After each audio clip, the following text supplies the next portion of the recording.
Hi everybody, welcome back and welcome to part 2 of my patent leather and lace design. In this video I'll be doing the hand-drawn lace.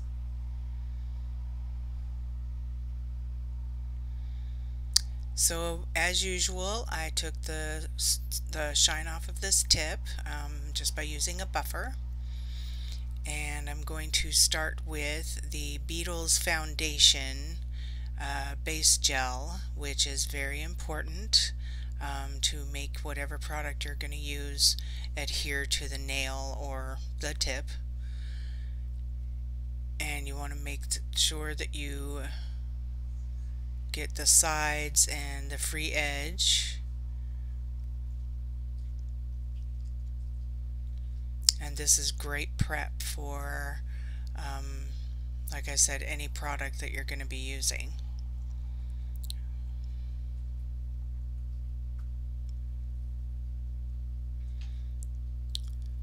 So for this design, I am going to be using the Beetles Black number 324 and the Beetles Top It Off Matte Top Coat and the Mia Secret UV Finish Ultra Shine Top Coat. It's a no wipe top coat, and maybe the Forma Gel by Mia Secret, and definitely I will use the Model 1s, and that's a black. I also have these beautiful chrome powders. This brand is amazing. I do have a link for this in the description box below.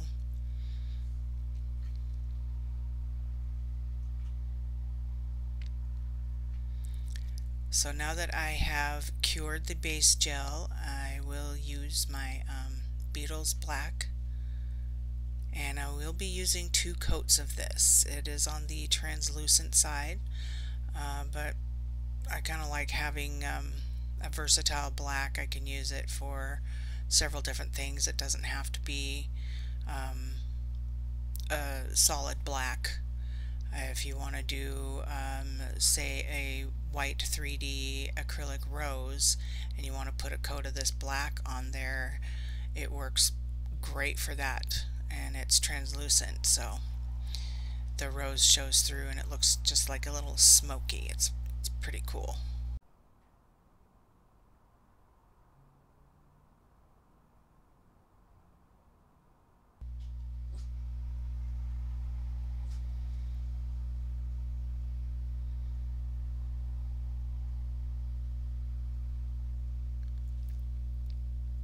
So there's 2 coats done. I've just cured that, and I am going to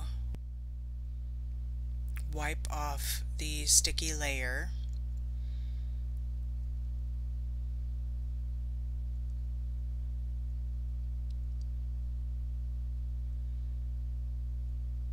Make sure you get underneath, especially on a person. You do not want any of that inhibition layer or any uncured gel to get on their skin, so that's definitely a must.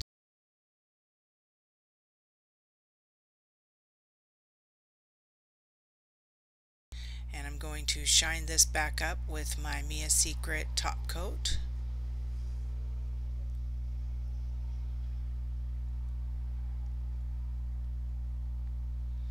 That's cured, and I am now ready for the silver chrome.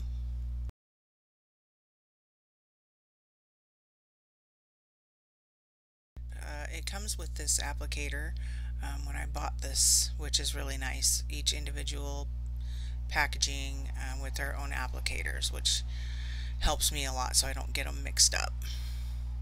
And you can use a silicone tip tool, you can use your finger, whatever you want to use.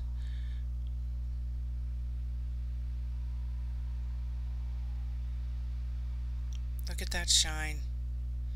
It's just so pretty.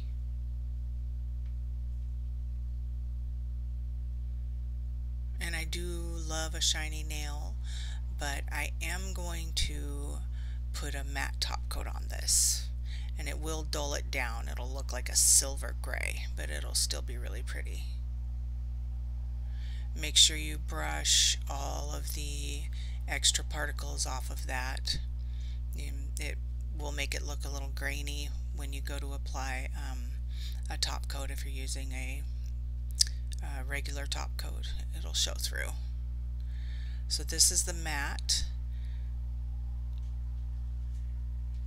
and just try to do smooth, even strokes so you don't disturb the chrome powder, which can happen.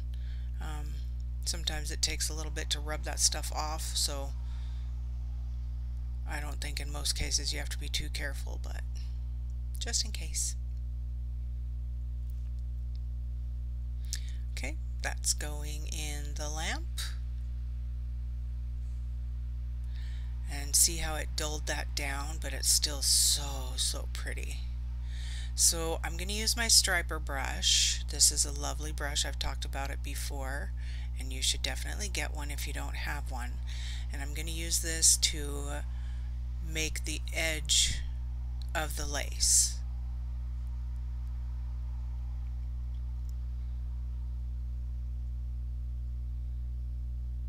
Even when your hands are shaky, this striper brush is great. It's very forgiving. I got that a little on the thin side, so I will be thickening that up a little bit.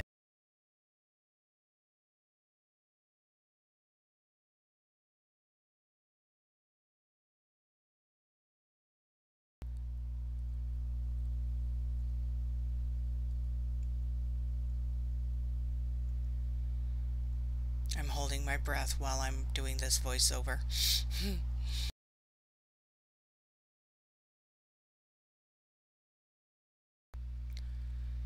There you go, and I've cured this because I don't want to mess it up. And you don't have to cure it, but that's the way I'm going to do it. So it's time for the netting of the lace, and I'm just planning how I want it to go, what angles I want this, and I don't want to do just straight across. I'm going to do diagonal and right up against the edge that I just painted, the line that I just painted, which is the edge of the lace.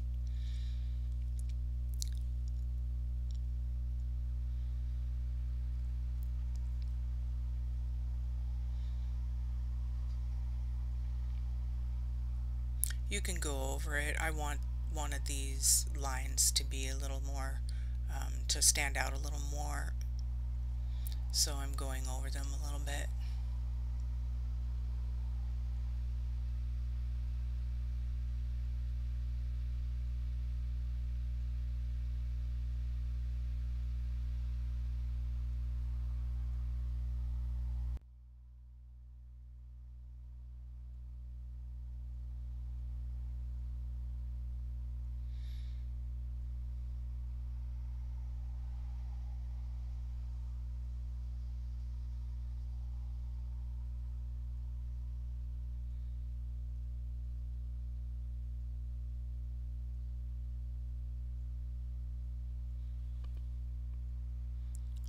Finally, time for my second one. I think I was being a little too particular.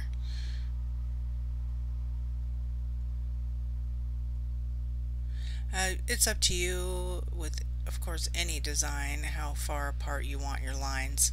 I figured this was good enough. I think I could have gone a little bit closer together, but I just spaced them out a little bit.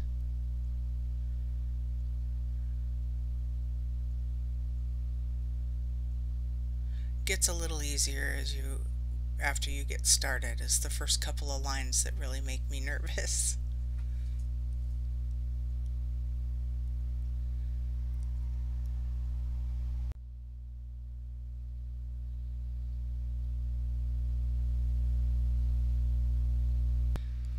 Okay, those are cured because I didn't want to take the chance that once I do the crossing lines that they were going to bleed in together.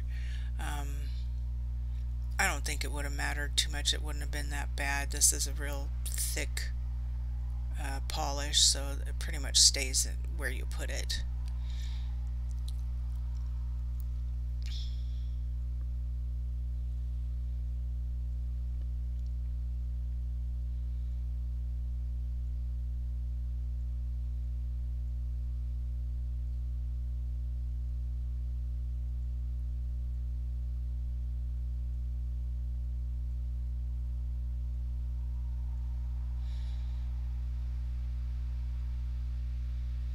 Also, if you mess up on these diagonal on the crossing lines, you can always wipe those off, and then you still have your original lines there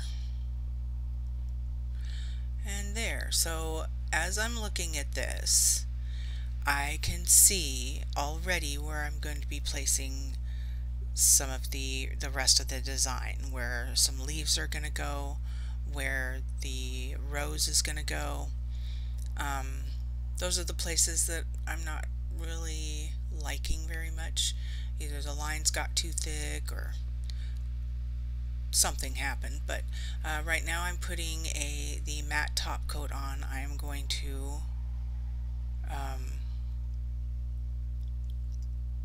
put this on because one, it protects the lines that are already there and keeps the rest of the design from bleeding into what I have, but it also gives me a real nice smooth canvas to paint on.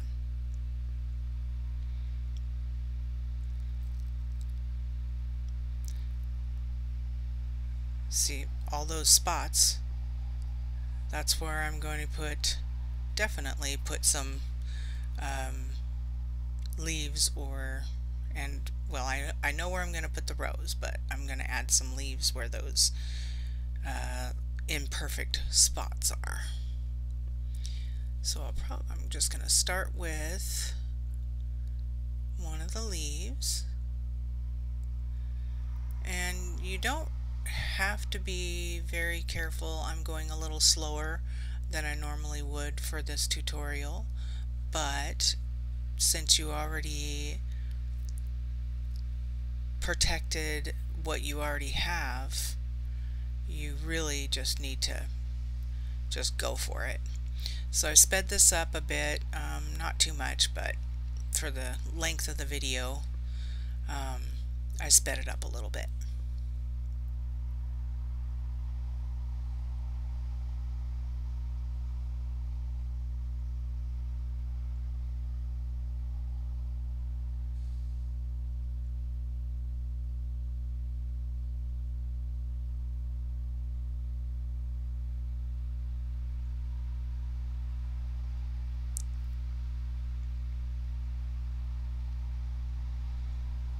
I didn't really plan this out, except for where I knew I wanted the rose. I didn't plan the rest of this out. I just left it up to the end result of the lines, just to figure out where I wanted to place everything else.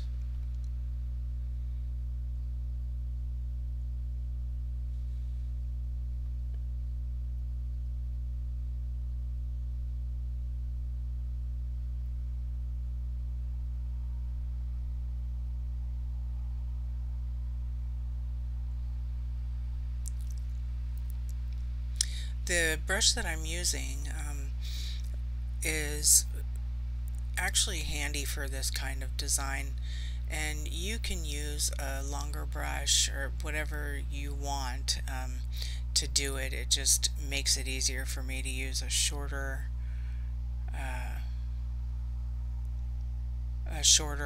brush so that I can be more exact.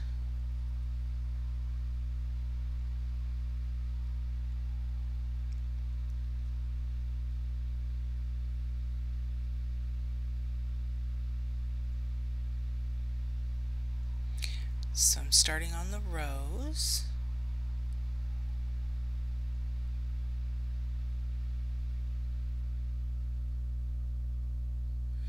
And when I do these roses, Usually I just put like a little dot, or kind of a good sized dot, and then I drag that dot out from each side. So you just have your dot, and then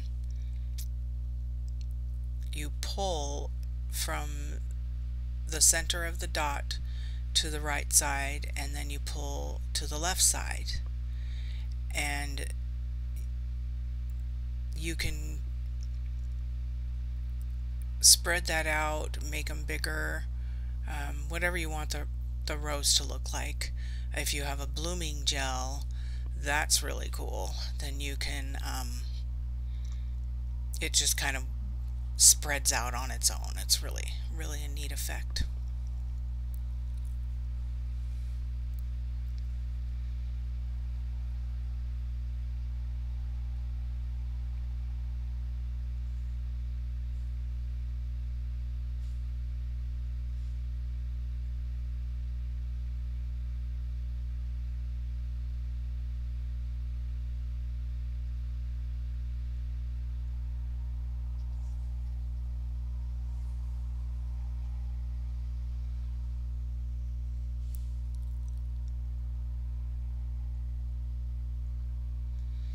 All right. I finished the design. Now I'm going over this again with the matte top coat. I didn't want any part of this to be shiny. I wanted it all to be, well, kind of like what lace would look like. Lace, to me, isn't really shiny. I guess it depends on the material that's the lace is made with, but I wanted it to look velvety. I think it really helps everything blend together.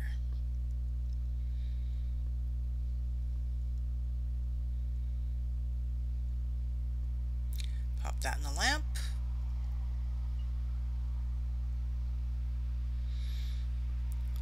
So pretty. I really haven't done my own hand-drawn lace. I only practiced a little bit for this video. I've never really done it. And I think it turned out pretty good. I'm going to use my dotting tool. This is a really cool tool. I also have links for this down below in the description box. It's got the dotting tool at one end and the brush at the other. Very handy. You don't need to have tons of different brushes. You can just have one brush for two different things. It's kind of nice. So I'm putting these gems on with the no wipe top coat, but if you're doing it on a person, you probably want to use something a lot stronger. So I'm going to finish this up.